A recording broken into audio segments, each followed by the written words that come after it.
এই মিলাদুন নবীর আয়োজন, এটা তো পৃথিবীর কোনো মানুষ চালু করে নাই। এই মিলাদুন নবীর আয়োজন সর্বপ্রথম করেছেন রব্বুল আলামিন। আমরা অনেকেই জেনেও না জানার ভান করে থাকি, অনেকেই বুঝেও না বুঝার ভান করে থাকি। কথায় আছে, পেঁচার নয়ন আছে দিনে দেখে না।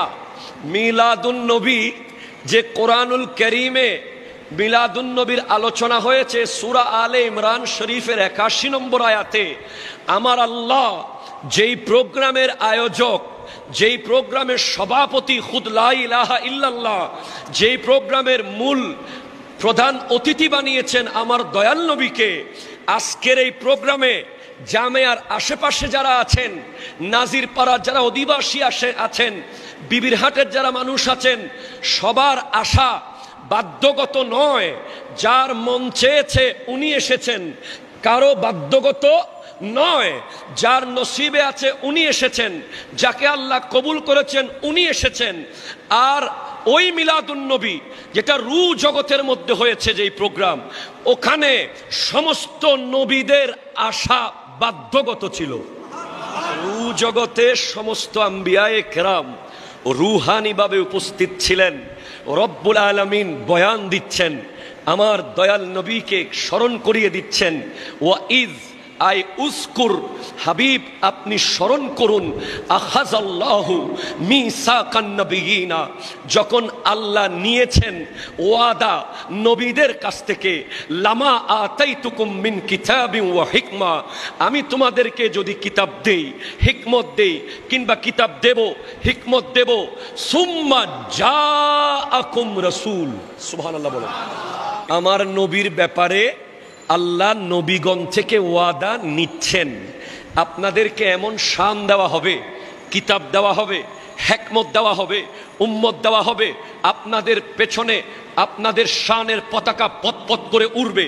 আপনারা পাহাড়ের দিকে তাকালে পাহাড় দরজা হয়ে যাবে, আপনারা সাগরের মাঝখানে কদম রাখলে রাস্তা হয়ে যাবে, আপনারা মরাকে টাচ করলে জিন্দা হয়ে যাবে, আপনারা কিতাব তিলাওয়াত করলে সাগরের মাছ উঠে চলে আসবে।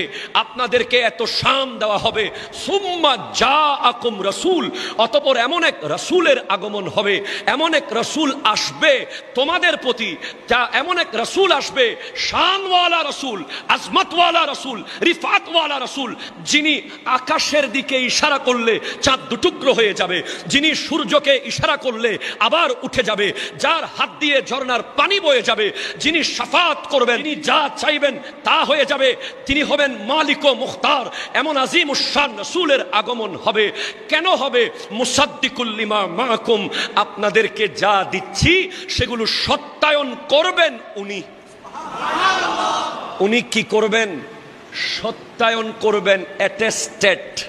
আপনি যে আদম সফিউল্লাহ, উনি যে নূহ নজিহুল্লাহ, উনি ইব্রাহিম খলিলুল্লাহ, উনি ইসমাইল জবিহুল্লাহ, ইনি মুসা কলিমুল্লাহ, ইনি ঈসা রুহুল্লাহ, এগুলো উনি বলবেন। আর এজন্য উনি অ্যাটেস্টেড, সত্যায়ন করবেন। আল্লাহ আমাদের দায়িত্ব কি? লা তুমিনুন্না বিহি ওয়া লা তানসুরুন্নাহু, তার উপরে সম্পূর্ণরূপে তার জাত এবং সিফাতের উপরে ঈমান আনতে হবে। একটু জোরে বলেন সুবহানাল্লাহ। ঈমান আনতে হবে এবং তাকে সাহায্য করতে হবে। সাহায্য করা হয়, বড়জন ছোটজনকে সাহায্য করে। আমার নবী সমস্ত নবীদের বড় না ছোট?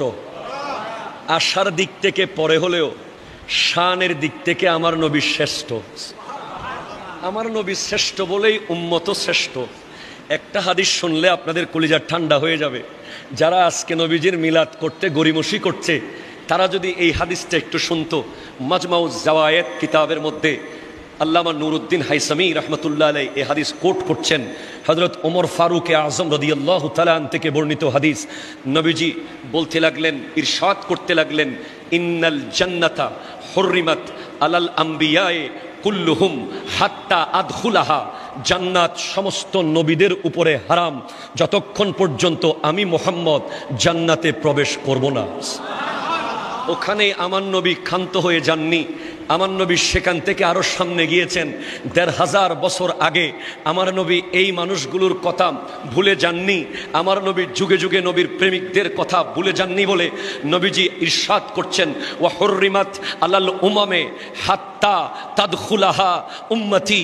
অন্য সব নবীর উম্মতের উপরেও জান্নাত ততক্ষণ পর্যন্ত হারাম যতক্ষণ আমার উম্মত জান্নাতে প্রবেশ করবে না।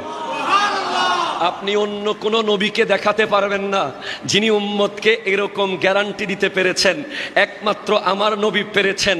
আপনি জানেন অন্যান্য নবীর উম্মতের ভিতরে যেমন সুলাইমান আলাইহিস সালামের উম্মতের ভিতরে আসেফ বিন বরখিয়া আছে, যিনি 1000 মাইল দূর থেকে রানী বিলকিসের সিংহাসন নিয়ে আসার ক্ষমতা যার ছিল। বনি ইসরাইলের মধ্যে সামউন গাজী আছে। এমন বড় বড় ব্যক্তিরা কিয়ামতের মাঠে দাঁড়িয়ে থাকবে, আর আপনি দেখবেন আপনি জান্নাতের দিকে চলে যাচ্ছেন। আপনি অবাক হয়ে জিজ্ঞেস করবেন এটা কিভাবে সম্ভব? উত্তর আসবে আখিরি নবীর উম্মত হওয়ার কারণে আপনাদের সিরিয়াল আগে, ওনাদের সিরিয়াল পরে। সেই নবীর মিলাদ করতে আমরা গরিমসি করি। তো আমাদের কাজ কি? নবীগণের কাজ কি? উলামায়ে কেরাম, মুফাসসিরিনে কেরাম এখানে খিদমত করার কথা বলেছেন, কারণ ছোট বড়কে সাহায্য করে না, ছোট বড়র খিদমত করে, আর বড় ছোটকে সাহায্য করে। আল্লাহ এবার বলছেন, ক্বালা আআকরারতুম ওয়া আখাযতুম আলা যালিকুম ইসরি। মেনে নিয়েছো যে গুরু দায়িত্ব তোমাদেরকে দিলাম, এই দায়িত্ব তোমরা নিয়েছো, মেনে নিয়েছো। নবীগণকে খেয়াল করবেন, খুব সিরিয়াস জায়গায় যাচ্ছি। যেটা বুঝলে দুনিয়ার কোনো মুফতি যারা নবীর শানে বেয়াদবি করে ওদের জবাব, ওদের সামনে আপনাকে ভয় পেতে হবে না। আমার নবীর ব্যাপারে আল্লাহ অন্য নবীদেরকে কি করেছেন, কি বলেছেন, মেনে নিয়েছো? তোমাদেরকে যে দায়িত্ব দিলাম আমার হাবিবের উপরে ঈমান আনা, তার খিদমত করা। নবীগণ বলছেন ক্বালু আকরারনা। আল্লাহ ওনারা সবাই মিলে বলছেন মেনে নিলাম, মেনে। আচ্ছা বলেন, শেরে মিল্লাত আল্লামা নাইমি সাহেব হুজুর রহমতুল্লাহ আলাই, খতিব বাঙ্গাল আল্লামা জালালউদ্দিন আল কাদিরি রহমতুল্লাহ আলাই বলেন, ওনাদের মতো কোনো জাত যদি কোনো একটা এলাকায় গিয়ে বলে এই বিষয়টা মেনে নিলাম, এলাকার কোনো মানুষ ভুলেও সাক্ষী খুঁজবে? কথা বলতেছে না। বাংলাদেশের কোনো মানুষ সাহস করবে সাক্ষী খুঁজার? এত বড় জাত বলছে মেনে নিয়েছি, সাক্ষীর দরকার? যদি ওনাদের উস্তাদ সমতুল্য বা উস্তাদ আল্লামা গাজী শেরে বাংলা বলেন মেনে নিলাম, সাক্ষী খুঁজবেন? ওনার উপরে আরো জুড়ে গিয়ে আলা হযরত ইমাম আহমদ রেজা খান ফাজিলে বেরলভী রহমতুল্লাহ যদি বলেন মেনে নিলাম, সাক্ষী খুঁজার কোনো সম্ভাবনা নাই। এর উপরে আরো যান, আরো যান, আরো যান। আফজালুল বশর বাদাল আম্বিয়া সিদ্দিক আকবর রাদিয়াল্লাহু তাআলা আন যদি বলে মেনে নিলাম, দুনিয়ার জমিনে কোনো মায়ের বেটা নাই যিনি বলবে সাক্ষী দেন, সাক্ষী রাখেন, নাই।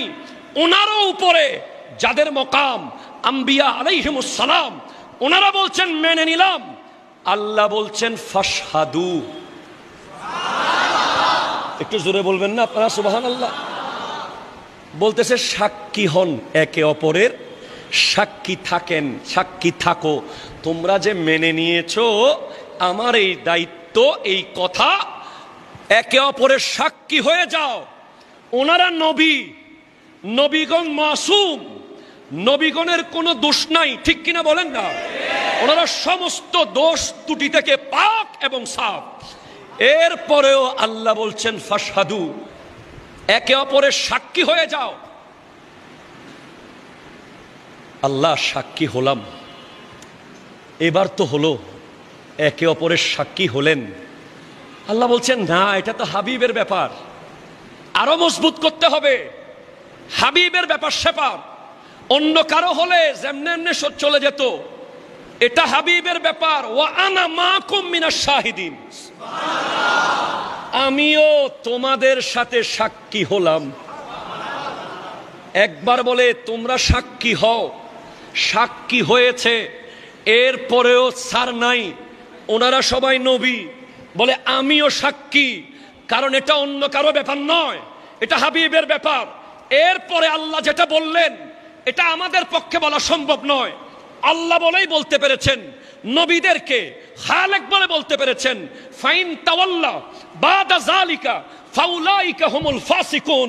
আলা হযরত ইমাম আহমদ রেজা খান ফাজলে বেরলবী রহমতুল্লাহ আলাইহি সুরে সুরে জানিয়ে দিচ্ছেন, ও জাহান্নাম মে গয়া जो उनसे मुस्तगनी हुआ है खलीलुल्लाह को हाजत रसूलुल्लाह की। এর পরেও যদি কেউ মুখ ফিরায় সে ফাসিকদের অন্তর্ভুক্ত হয়ে যাবে।